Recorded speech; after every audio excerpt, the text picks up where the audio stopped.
अगर कोई शख्स चोरी का माल किसी दुकानदार को या किसी शख्स को बेचता है, उसे मालूम है कि यह माल चोरी का है, वो कुछ कीमत से उसे खरीद कर ज्यादा रकम में बेच देता है। अगर खरीद कर ज्यादा रकम में बेच देता है, अगर खरीदने वाले को मालूम हो कि ये चोरी का माल है, तो उसके लिए क्या हुक्म है?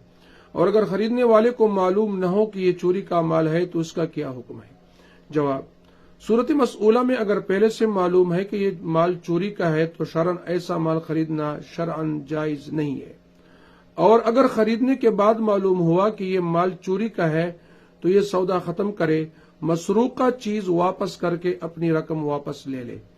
और अगर बेचने वाले से भी राबिता मुमकिन न हो और असल मालिक का भी इल्म नहीं है, तो वो चीज या उसकी मालियत मालिक की तरफ से सदका करे।